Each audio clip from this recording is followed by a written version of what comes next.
Hi, I'm Dr. Hemant Pathare and I'm the Additional Director of Heart and Lung Transplant Surgery at the Jaslok Hospital and Medical Research Center, Pedder Road, Mumbai. We're going to talk a little bit on the heart and how to prevent cardiovascular diseases and using your heart to beat cardiovascular diseases. As you know, cardiovascular diseases are the leading cause of death, morbidity and mortality worldwide. They are far more in excess of accidents, of cancers, of anything else in the world.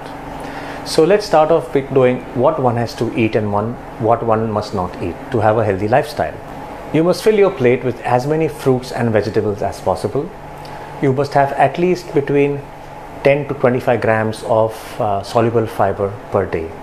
And this includes things like beets, oats as in porridge, berries, flax seeds which are readily available, chia seeds for example. One must have lots of green leafy vegetables including spinach, broccoli, cauliflowers, and one must also have flavonoid rich vegetables such as tomatoes and carrots.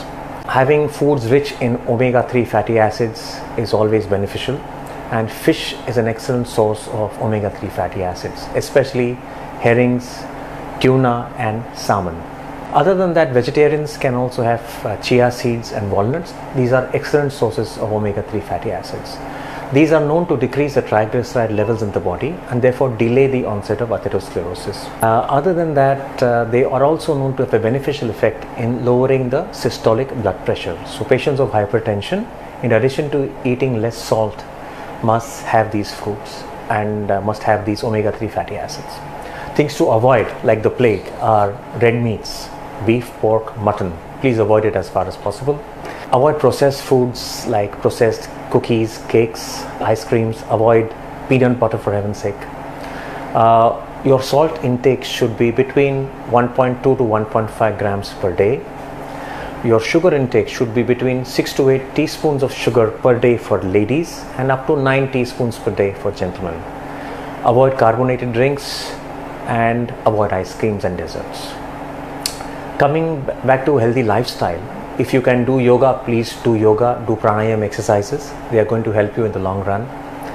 Exercise daily. You can go for a walk for about 45 minutes a day if your legs allow you to walk.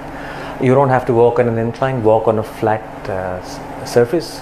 Going at about 4 kilometers per hour leisurely is good enough, but you must walk daily. Your fluid intake, unless you're a patient of heart failure, fluid intake you can have up to 1.5 to 2 liters a day. That will also help you. Exercising is a must. If you have a treadmill, if you're fit enough, please run on the treadmill at least at 6 kilometers per hour for 45 minutes per day. You will also lose weight and you will lose your body fat. Other than that, going to the gym is not advisable during COVID because you can't be expected to maintain any social distancing. But if you can do your Surya Namaskar at home, nothing like it. Coming to heart failure, which is my pet topic. What is heart failure basically? So this is when the heart is unable to pump requisite to the body's oxygen requirements.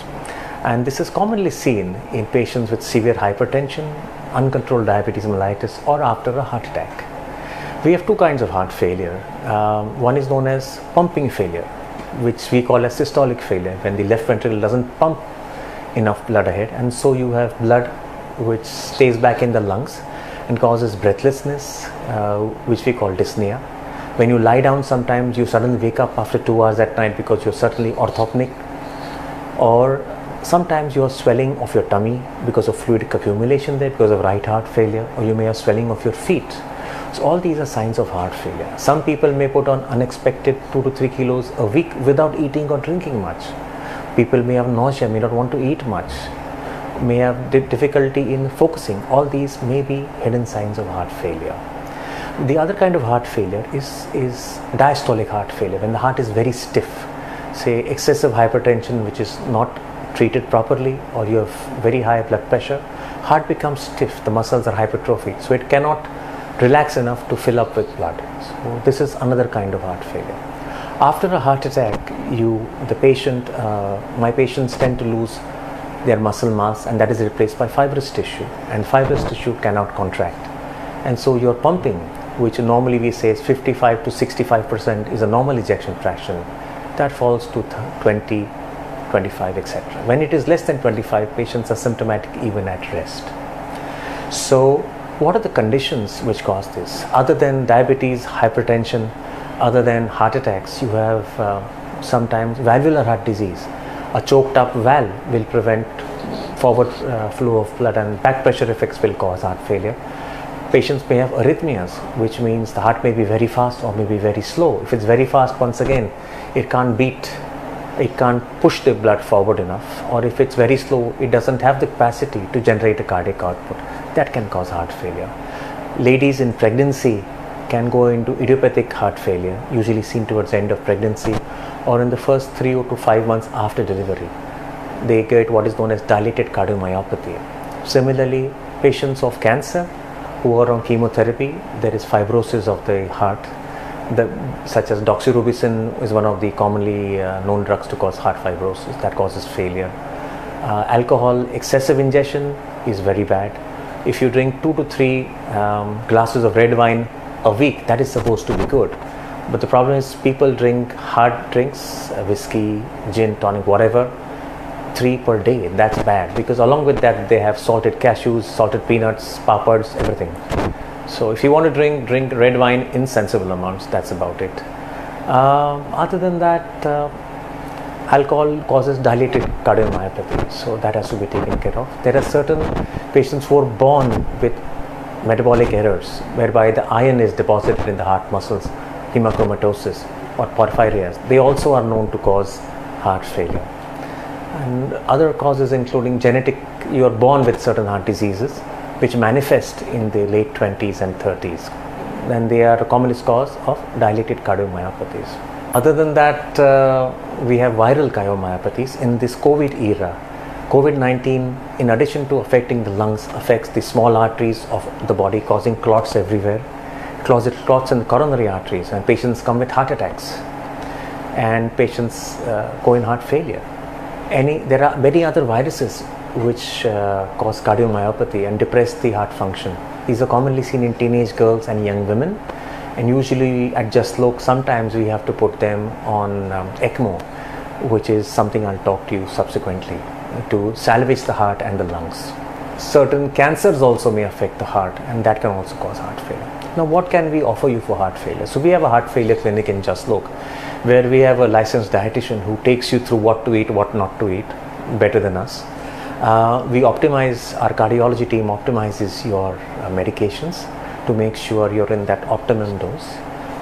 Then if that doesn't help you, then we can offer you valvular heart surgery, high risk bypass surgery, or heart transplant surgery.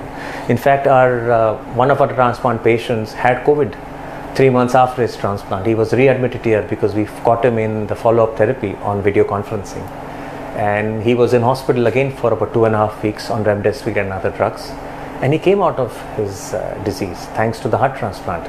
His ejection fraction previously was 15%, which means he can't walk from this couch to the door. But even during COVID, his ejection fraction remained 60% because of the new heart that he had been given. We also have several patients who come with respiratory failure because of fibrosis caused by COVID. And we have 2 such patients even now on veno-venous ECMO, which is a specialized heart-lung machine whereby we take out the blood from the body, we add oxygen, we take out carbon dioxide and give it back to the blood, to the patient. And if they recover, well and good. If they don't, then I can offer them lung transplant surgery. We have patients listed right now for left ventricular assist devices, which is a titanium pump which fits in the palm of my hand. And for patients whose pumping is 10%, 15%, and who we expect life expectancy is otherwise not more than say 5 to 6 months, or even less than that, we put in these pumps in the ventricle, and the ejection fraction goes up to 75% because the cardiac output I can accelerate from 1.5 to 2 liters a minute to up to 8 liters a minute, and that is more than enough for them to lead healthy lives for the next 7 to 10 years. So this is our LVAD program, which I am in charge of in Jaslok Hospital as well.